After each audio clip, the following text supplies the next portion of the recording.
Untuk narasumber Mbak Mini, Dr. Ivan, dan Pak Eskar, saya mohon izin untuk standby sebentar karena ada beberapa pertanyaan dari partisipan. Siap.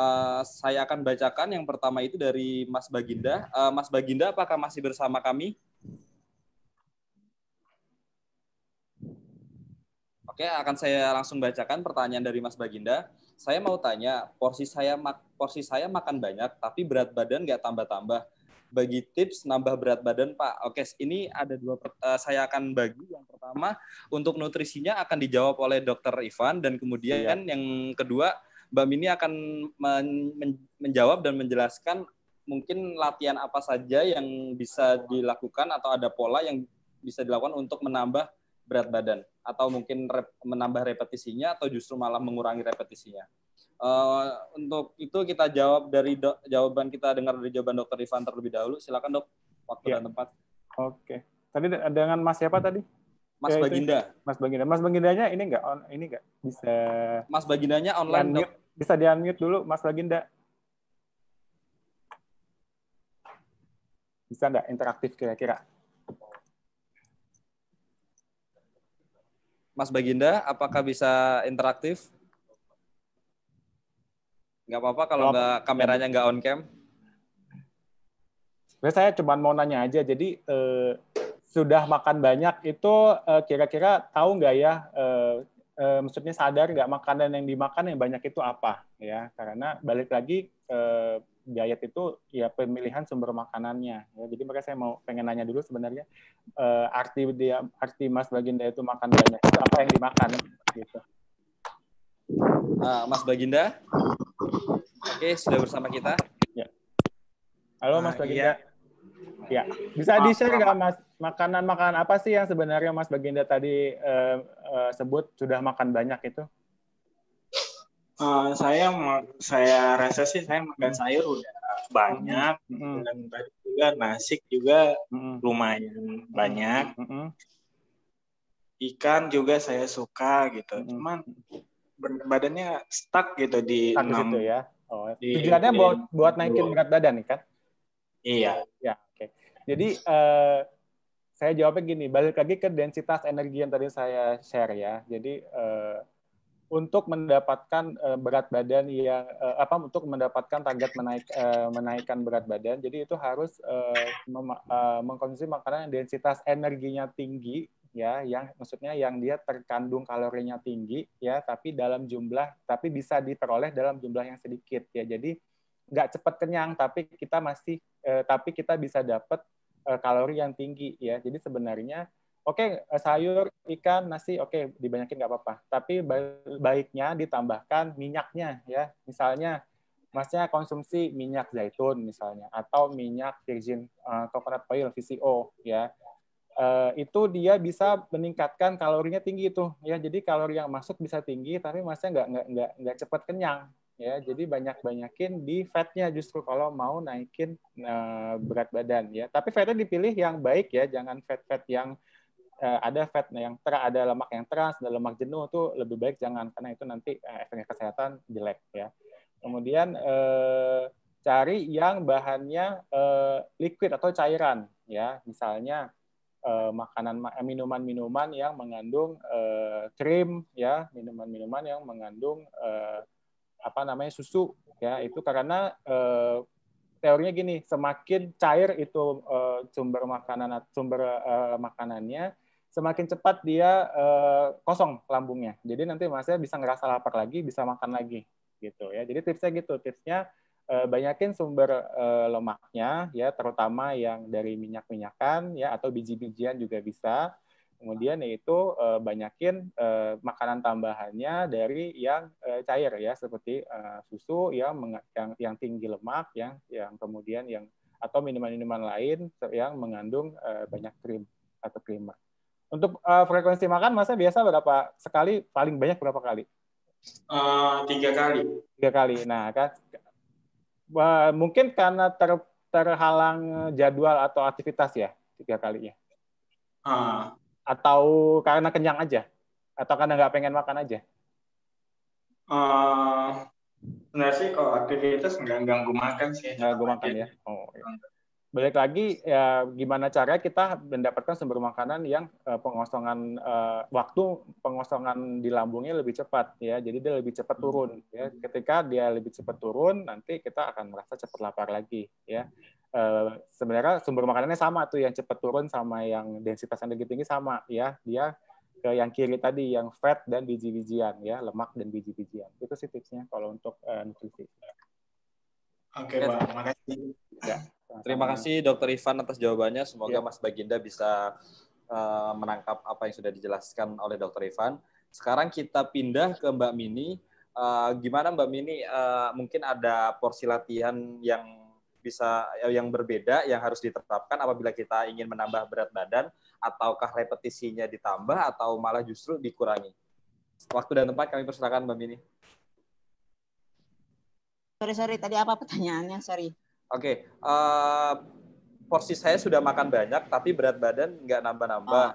Minta tips nambah berat badan. Oke. Si Mas Bagindanya sekarang olahraganya sejauh ini apa aja? Kalau boleh saya tahu. Sejauh ini saya nggak olahraga sih, cuman bergerak sih, sebatas nyapu ngepel gitu. Oh gitu. Maksudnya seperti kayak bersepeda yang simpel aja. Enggak sih. Enggak. Nah, cuman, ya mungkin. Kalau sore saya lari sih sore. Terkadang. Ya. Pernah nggak sekali-sekali angkat beban atau ke gym gitu? Enggak. Atau simpelnya di rumah deh, seperti push up yang gerak dengan alat badan sendiri gitu. Push up sih cuman nggak rutin. Ya kayak tadi mager. Oh, mager. Mungkin itu salah satu kuncinya. Seperti tadi udah dijelaskan sama Dokter Ivan, kalau masalah nutrisi kan sudah disampaikan. Nah, coba deh Mas Baginda sekali-sekali datang ke gym buat latihan beban, atau misalnya memang sekarang masih COVID, bisa latihan di rumah seperti push up atau apa. Tapi kalau misalnya memang benar-benar mau, beratnya sekarang berapa, sorry? 60. Tingginya berapa? Tinggi 176. Ya, memang harus nambah berat badan. Sekali-sekali deh datang ke gym, coba latihan beban. Nggak apa-apa, masih dianggap pemula sekali, nggak apa-apa. Memang kan niatnya mau menambah berat badan. Ya kan? Sekalian nutrisi sudah dijelaskan oleh Dokter Ivan, pergi ke gym. Kalau misalnya memang nanti ada trainer di situ, bisa minta dijelaskan latihan apa sih buat pemula gitu kan. Kalau buat saya pribadi ya, memang ada tuh member saya kebetulan memang dia awalnya kurus sekali. Tapi karena memang dia pergi ke gym, rajin, alhasil memang dia sekarang berat badannya nambah dan porsi badannya tuh padat sekali gitu loh. Dia tinggi, dulu kurus, stuck, beratnya segitu-segitu aja. Karena dia coba ke gym, latihan beban pelan-pelan, ya kebetulan memang saya yang pandu kan. Saya pakai segala macam variasi seperti piramid, superset atau apa. Alhasil dia sekarang berat badannya menambah, badannya tambah padat, dan sedikit bermasal, sudah sedikit bermasal. Ya harusnya ya itu, tadi nutrisi sudah ada pemasukan, ya harus diimbangi dengan olahraga. Gitu. Sebaiknya memang harus dicoba dengan latihan beban deh. Oke, Bu. Oke, terima kasih Mbak Winnie. Berarti artinya perlu ada pola repetisi dan superset yang harus dilakukan, mungkin bisa menjadi salah satu alternatif untuk menambah berat badan ya Mbak Winnie ya? Ya, benar. Jadi berat badan itu bukan berarti hanya, gue makan banyak nih, gue udah makan macem-macem nih, gue udah masukin karbo macem-macem nih, gue udah makan nasi putih istilahnya misalnya 2 piring, kok berat badan gue nggak naik-naik. Ya sekarang kalau masuk semuanya begitu, naik enggak, stuck enggak, tapi kan lemak malah ada gitu loh. Kalau misalnya memang diimbangi dengan berolahraga seperti tadi mengangkat beban atau apa, itu pasti nanti ada hasilnya gitu. Pasti nanti ada peningkatan buat penambahan berat badan. Gitu. Dan nggak membutuhkan waktu lama kok. Hitunglah misalnya minimal 3 bulan atau latest 6 bulan itu sudah ada peningkatan buat berat badan. Jadi balance antara nutrisi yang masuk dan latihan itu nanti pasti ada hasilnya. Gitu. Oke, terima kasih Mbak Mini atas jawabannya. Ya. Kita sekarang pindah ke pertanyaan yang kedua, yaitu ini ada pertanyaan dari Mas Fandri Hotdotua. Mas Fandri, apakah masih bersama kami? Oke, saya izin membacakan pertanyaannya dari Mas Fandri. Pertanyaannya ini ditujukan untuk Dr. Ivan ya. Sebelum saya mengikuti fitness, lengan saya tidak ada stretch mark. Tapi setelah saya mengikuti fitness, kenapa lengan saya ada stretch mark ya? Apa itu penyakit atau apa ya, Dok? Silakan Dr. Ivan, waktu dan tempat kami persilakan. Oke, saya coba jawab dari segi medis ya. Tapi saya sebenarnya punya pertanyaan, ini berat badan sebelumnya berapa ya? Berat badan sebelumnya berapa, kemudian setelah ikut fitness, pas muncul stretch mark ini berat badannya berapa? Karena kalau dia memang dari awalnya dari gemuk sekali, kemudian dia permukaan kulitnya sudah meregang, ya, kemudian waktu dia berat badannya turun, nah itu nanti stretch mark mulai kelihatan tuh stretch marknya, karena itu sebenarnya bekas dari peregangan kulit yang pertama waktu dia berat badannya masih besar, ya. Nah, nanti pada saat dia kurus, dia mulai kurus, nah mulai kelihatan tuh dia mulai kulitnya kelihatan stretch marknya. Tapi ada juga yang memang bawaan genetik sih. Pertanyaannya lagi yaitu dari orang tuanya atau kakek neneknya itu ada yang punya stretch mark nggak? Karena memang bisa itu memang penyakit turunan, yaitu penyakit penyakit jaringan ikat namanya ya. Itu penyakit yang yang melanda terhadap kulit dan jaringan-jaringan di bawahnya. Ya. Tapi biasanya kalau yang memang karena fitness sih karena penurunan berat badan dari gemuk banget jadi yang langsingan. Jadi dia bekas beregang, bekas melebar kulitnya waktu berat badannya waktu gemuk gitu. Oke, terima kasih Dr. Ivan. Artinya stretch mark itu bisa terjadi karena adanya penurunan berat badan, ya, Dok, ya. Jadi permukaan kulitnya sedikit merenggang gitu ya. Yang tadinya awalnya meregang, kulitnya udah kurus, tapi kulitnya dia nggak bisa balik lagi ke awal gitu. Ya. Oke, siap. Untuk terapi nanti banyak sih terapinya itu, tapi itu memang harus estetik sih, nggak bisa dengan makanan atau apa sih, nggak bisa. Memang tuh terapinya lebih ke estetika memang. Terima kasih Dr. Ivan atas jawabannya. Semoga Mas Andri bisa sedikit menangkap dan puas dengan jawaban yang sudah dijawab oleh Dr. Ivan. Sekarang kita lanjut ke pertanyaan yang ketiga untuk Pak Eskar dari Mas Arham. Mas Arham, saya izin bacakan pertanyaannya. Tolong dijelaskan untuk latihan aerobik dengan intensitas tinggi di masa pandemi ini bagaimana bagusnya? Pak Eskar, waktu dan tempat kami persilakan. Oke, terima kasih Mas Aldi. Mas Arham atau Bang Arham, ini masih ada nggak ini? Masih join nggak? Kalau nggak, saya akan jawab. Baik, tadi saya sampaikan di materi yang saya buat bahwa olahraga itu harus punya tujuan. Ya, dibagi dua tadi, ada olahraga prestasi, ada untuk menjaga kebugaran. Nah, kalau pertanyaannya olahraga aerobik dengan intensitas tinggi, ini saya ingin tahu dulu nih, Bang Arham ini atau Mas Arham ini beliau atlet atau sudah rutin olahraga atau tidak terlatih baru mau mulai latihan. Karena apa? Balik lagi. Tujuannya apa?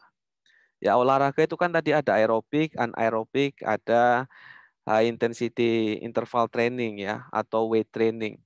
Nah, kalau untuk yang intensitas tinggi biasanya diperuntukkan untuk para atlet yang memang dia orientasinya untuk prestasi. Bahkan di Indonesia atlet pun ini dalam tanda kutip dipaksa untuk jangan tinggi dulu nih, intensitasnya. Karena barangkali mungkin faktor lingkungan, faktor kultur, disiplin, dan lain sebagainya kita belum bisa seperti di luar. Di luar pun tadi di paparan saya sebutkan ada atlet elit Ronaldo yang sepak bola, Neymar, Ibrahimovic yang sudah jelas dia fit aja dia terpapar gitu. Kenapa bisa? Tadi sebetulnya sudah dijelasin oleh Dr. Ivan. Pada saat seseorang ini mager, sedentary life, dia rawan akan adanya penyakit degeneratif. Sebaliknya, ketika seseorang juga intensitasnya tinggi, ini juga ada peluang untuk terjadinya yang namanya overtrain. Sebetulnya nggak harus overtrain pun. ketika ini sudah main di intensitas 90 atau 80 atau 90% dari denyut nadi maksimal kalau kita bicara aerobik, itu ada istilah itu namanya open window. Ya, ketika seseorang atau atlet katakanlah dia habis latihan maksimal, namanya atlet kan dia harus maksimal karena orientasinya prestasi. Belum lagi olahraga yang dia udah terkungkung oleh satu bisnis seperti di luar sepak bola itu NBA dan lain sebagainya sudah menjadi satu industri besar, banyak lini kehidupan yang tergantung, mau nggak mau itu harus tetap jalan. Atlet pun dia mau nggak mau harus mempersiapkan diri, udah terjun ke medan laga, dia orientasinya kan pasti menang, dapat bonus, dapat dan lain sebagainya. Sehingga ketika dia melakukan latihan dengan intensitas maksimal, ada istilah yang namanya open window. Open window ini adalah dia kalau dalam teorinya, saya mohon maaf nggak sempat masukkan, dia berkisar antara 3 jam sampai 80 jam setelah latihan maksimal, itu ada satu kondisi di dalam tubuh yang dia itu rentan mengalami penurunan daya imunitas ya setelah dia melakukan aktivitas dengan intensitas tinggi. Nah, dalam kondisi seperti inilah asumsi saya pun kenapa bisa atlet itu terpapar virus corona. Ya, ketika dia habis latihan maksimal, ada open window terjadi kisaran 3 jam sampai 85 jam atau maksimal 3 hari ya, itu space-nya 2-3 hari, dia berada dalam kondisi imunitasnya dia itu turun. Nah, ini sangat rentan terpapar virus. Mungkin kalau dokter ada bisa mengoreksi, mungkin silahkan dikoreksi dok, tapi teori yang saya baca demikian. Nah, ini harus diwaspadai. Walaupun tentunya atlet-atlet elit itu kenapa Ibrahimovic 4 hari bisa dia pulih kembali. Dalam kisaran waktu yang relatif singkat, Ronaldo, Neymar, dan para atlet lain dia bisa lebih cepat pulih ya karena memang sebagai atlet, sebagai pejuang perang ya di dunia olahraga, dia didukung oleh supporting system yang maksimal dari sisi nutrisinya, ya dari sisi recovery-nya, dari sisi macam-macam spot medisinya dia dipenuhi secara maksimal dan tentunya dia sudah punya modal dalam tubuhnya itu kondisi fisik yang memang prima karena terlatih sehingga perlindungan dari dalamnya dia, proteksi di dalamnya dia itu kuat gitu loh. Hormon-hormon bahagia barangkali sudah secara otomatisasi dia muncul untuk melindungi tubuh si atlet dari beragam penyakit, beragam virus sehingga proses recovery-nya, penyembuhannya pun tanpa obat ya karena memang COVID ini belum ada obatnya, ya dia akan secara alami tubuh punya penangkal, punya prajurit yang bisa ngalahin virus begitu. Nah, kalau Bang Arham ini atlet ya tentunya mungkin kondisi fisik sudah oke, tetapi juga perlu didukung support sistem yang baik, nutrisinya yang baik, istirahat yang cukup, ya. Tetapi kalau masih pemula, saya sih menyarankan ikuti teori yang ada bahwa untuk olahraga kaitannya dengan menjaga kebugaran, bermainlah di intensitas sedanglah maksimal. Jangan main di intensitas tinggi. Ya, belum lagi kalau olahraganya itu dilakukan di tempat umum, aerobik misalnya bersepeda, karena sekarang lagi booming sepeda nih, wah biar kelihatan gagah, sepeda di jalan-jalan, speednya full speed gitu kan, wah diselip-selipin gitu kan. Ya oke, ketika aktivitas itu dilakukan barangkali tubuh happy, bangga begitu. Tetapi mungkin ketika sudah mulai ngos-ngosan, capek istirahat, lupa menjaga protokol kesehatan, nggak pakai masker ketika istirahat, padahal orang berseliweran, kita nggak tahu yang kita hadapi itu sesuatu yang nggak terlihat. Ya, padahal ketika mungkin sepedaannya itu goesnya itu terlalu semangat dengan intensitas sedang hingga tinggi, yang saya katakan tadi, ada istilahnya open window itu tadi, tubuh merasa kelelahan berarti sehingga imunitas pada saat itu turun. Virus masuk karena kita imunitasnya sedang lemah, ya terpaparlah. Ya, apalagi nggak pakai masker. Biasanya kalau lagi olahraga itu, pas olahraga sih happy-happy aja karena bergerak, ada hormon muncul, 4 hormon bahagia itu muncul, dia happy, nggak kerasa. Capeknya nggak dirasa, nggak sadar ada risiko mengintai. Begitu dia selesai olahraga, lupa. Protokol kesehatannya nggak dijaga. Protokol eksternalnya nggak diperhatikan. Masuklah virus itu masuk, dia terpapar, dia nggak siap. Nah, ini yang sering terjadi. Nah, jangan sampai ya, yang atlet elit pun, yang sudah pasti bugar pun kena, ya, apalagi yang belum bugar. Saya kira itu yang perlu diperhatikan ya. Mungkin Dokter Ivan mungkin bisa nambahin, tapi secara olahraga, secara ilmu, saya sebagai akademisi olahraga, ya pesannya kalau memang masih pemula, bermainlah di intensitas ringan hingga sedang. Apalagi yang sudah manula, mohon maaf, yang sudah sepuh gitu ya. Ya juga bermainlah di intensitas ringan dan sedang kalau itu aktivitasnya aerobik untuk menjaga kebugaran jasmani. Saya kira itu Mas Aldi. Thank you. Siap. Terima kasih Pak Eskar atas jawabannya. Artinya kita tidak boleh over excitement ya Pak Eskar ya, kecuali memang kita dalam porsi seorang atlet ya Pak ya.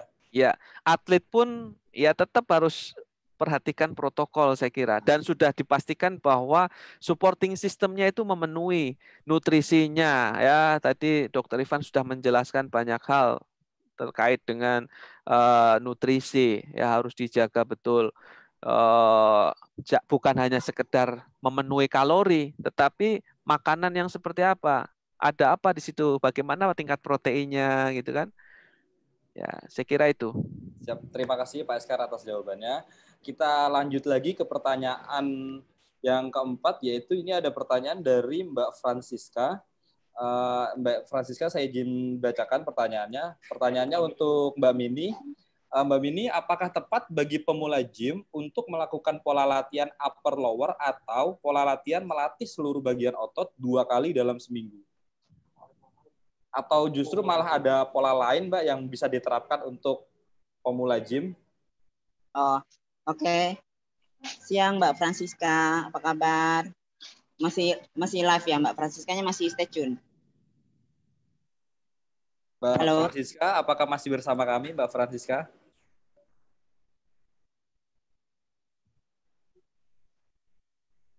Oke. Saya jelasin ya. Mungkin Mbak Francisca pemula ya berarti ya? Dalam konteks ini sepertinya pemula. Oh ya, di Mbak Francisca jawab di chat Mbak Mini.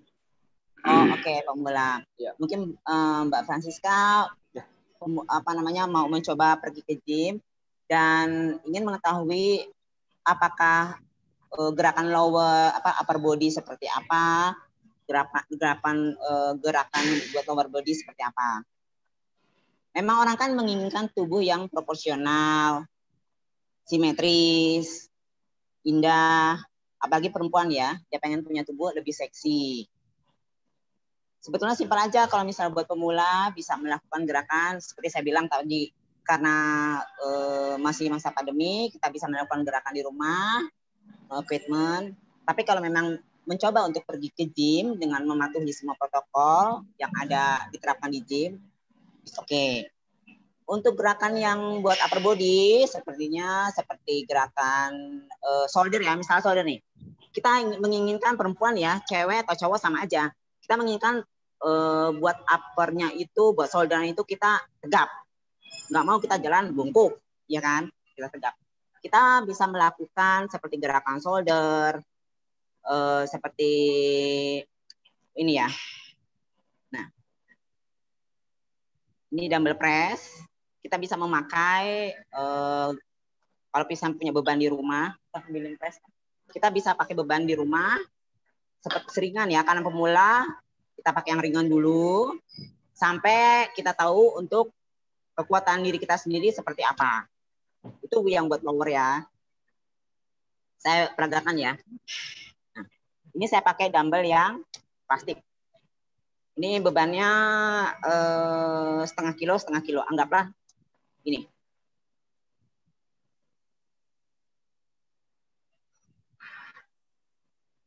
Ini yang kita sebut untuk upper body, bagian shoulder. Lain lagi untuk gerakan body chest. Banyak upper body, shoulder, chest, bicep, tricep, gerakannya pun berbeda-beda. Kalau misalnya untuk chest, kita bisa push up pelan-pelan di rumah. Nah, untuk bicep, nah, kita bisa melakukan begini. Sebaliknya, tricep juga kita bisa melakukan.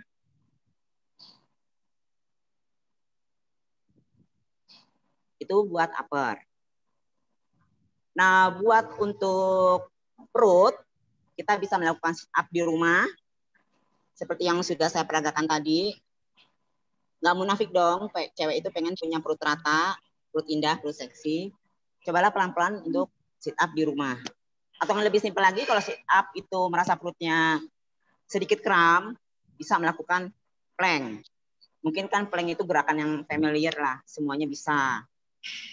Nah, untuk si lower body itu seperti perempuan nih misalnya. Kak, saya pengen dong punya bokong indah. Saya pengen dong punya paha bagus, paha kenceng. Saya pengen dong selulit saya hilang. Kalau misalnya memang dia terlalu gemuk gitu ya, selulit saya hilang. Jadi saya tuh kalau misalnya pakai jeans atau saya pakai celana pendek tuh dilihat orang indah kakinya itu. Kita bisa melakukan squat, kita melakukan sumo squat. Jadi banyak sekali variasinya. Dan untuk repetisinya sendiri, saya pribadi kalau buat yang pemula saya tidak pernah memberikan seperti beban di atas rata-rata, enggak. Saya lihat dulu kemampuan dia. Kalau memang dia sudah mampu untuk mengangkat beban 2 kilo, buat the next-nya saya akan memberikan beban 3 kilo. Begitu selanjutnya, saya up sampai saya tahu sendiri di mana kekuatan dia sampai dia value. Dan gerakan itu enggak hanya berapa banyak repetisi, enggak, tapi memang terprogram. Misalnya bulan ke ini dia melakukan program A. Nah, nanti karena saya sudah tahu kemampuan dia, saya buat the next month program B. Nah, begitu selanjutnya. Gitu. Oke, terima kasih Mbak Mini atas jawabannya, Mbak Francisca. Semoga bisa menangkap jawaban yang dijelaskan oleh Mbak Mini.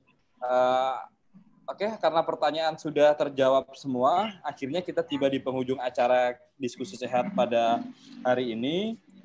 Saya ucapkan terima kasih kepada para partisipan yang sudah hadir, dan terima kasih juga untuk narasumber dan pemateri kita yang sangat hebat dan sangat kompeten di bidangnya masing-masing. Semoga materi yang telah disampaikan oleh narasumber dan pemateri kita pada hari ini bisa bermanfaat bagi kita dan bisa berguna untuk disebarkan kepada yang lainnya. Saya selaku moderator meminta maaf apabila dalam acara ini masih banyak kekurangan dan kesalahan. Dan mewakili tim Independent Training juga meminta maaf apabila banyak kekurangan dalam acara diskusi sehat pada hari ini.